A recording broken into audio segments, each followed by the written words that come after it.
Assalamualaikum warahmatullahi taala wabarakatuh. Okey, hari ini memandangkan ramai yang bertanya tentang TikTok. Jadi hari ini saya nak berkongsi sedikit truth to TikTok. Truth to TikTok ni mungkin ada yang masih tak jelas apa itu TikTok profile, TikTok Seller Center, TikTok Business, TikTok Ads.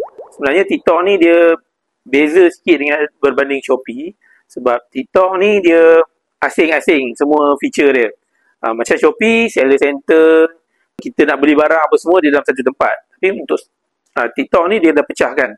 Shop, Seller Center lain, profile menjual lain, ads account lain, BM Business Manager lain. Jadi apabila kita nak berniaga di TikTok, saya rasa bagus juga lah kita faham supaya kita tahu macam mana nak manfaatkannya. Okay? Apabila kita nak berniaga di TikTok, perkara pertama yang perlu kita ada adalah Seller Center. Okay? Seller Center. Seller Center ni dia ibarat macam kedai lah. So dalam kedai ni kita akan masukkan produk-produk kita. Kita masuklah produk-produk tudung sekolah, tudung sigandi dan sebagainya. Bila kita dah ada kedai, barulah kita create TikTok profile. TikTok profile ni dia ibarat jurujual yang menjual. Dia akan ambil produk daripada Seller Center ni, TikTok profile. Yang kita buatlah TikTok kita lah, TikTok personal kita.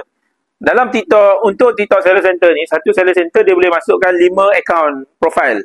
Jadi kita buat 5. Dalam satu Seller Center, kita boleh linkkan dengan 5 TikTok profile. Ingat TikTok profile ni dia ibarat penjual saja. Yang ambil produk daripada Seller Center dan pergi jual. Jadi dalam Seller Center ni kita boleh masuk banyak produk lah. Kita boleh masuk tudung Sri tudung sekolah. Cumanya setiap profile ni kita bahagikan. Profile satu kita buat untuk Sri. Jadi dia ambil produk daripada Seller Center masuk dekat dia hanya produk-produk Sri saja. Contohnya TikTok profile 1 kita buat untuk Sri.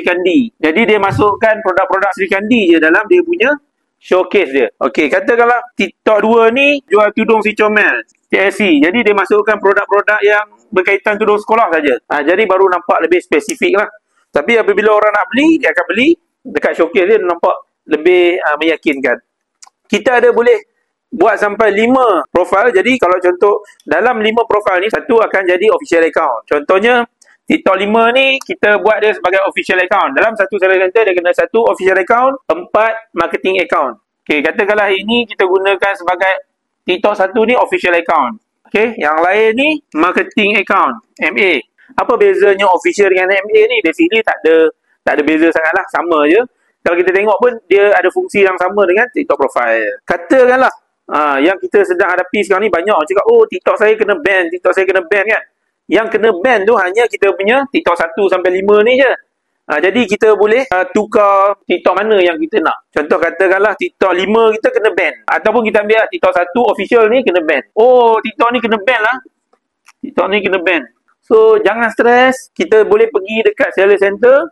Pada bahagian manage account tu, account health tu, dekat-dekat tu, kita boleh tengok bahagian tu dan kita boleh tukar je switch. Jadikan TikTok 2 ni sebagai official account. Settle masalah kita. Itu saja. Yang penting jangan sampai Seller Center ni kena ban lah. Biasanya Seller Center ni tak kena ban. Yang kena ban ni biasanya TikTok profile ni je.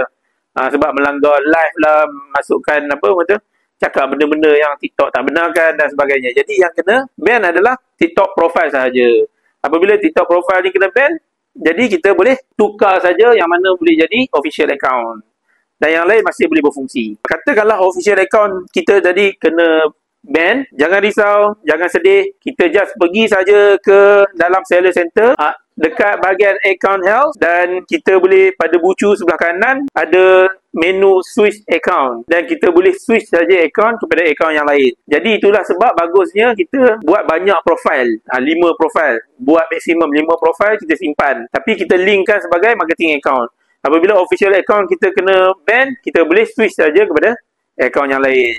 Untuk buka banyak-banyak account ni, kita perlu banyak nombor telefon ke? Tak perlu pun sebenarnya. Untuk buka TikTok profile, kita boleh pilih sama ada kita nak menggunakan phone number ataupun email. Kalau kita nak guna phone number, kita kena ada 5 phone number lah. Tapi kalau kita guna email, kita senang je. Kita buka Google, kita create je banyak email. Sebab kita boleh create banyak email guna Google kan. Tak salah 10 boleh kot. Jadi buatlah. Kata nama anda tt1@gmail.com. Nama anda tt2@gmail.com sampai 5. Jadi bukalah 5 profil. Kalau anda daftar seller center ni guna individual, hanya guna IC. Kalau guna business, anda perlu guna SSM lah. Saya rasa itu saja untuk hari ini. Saya tak nak panjang-panjang. Kita jumpa lagi di perkongsian yang akan datang. Bye!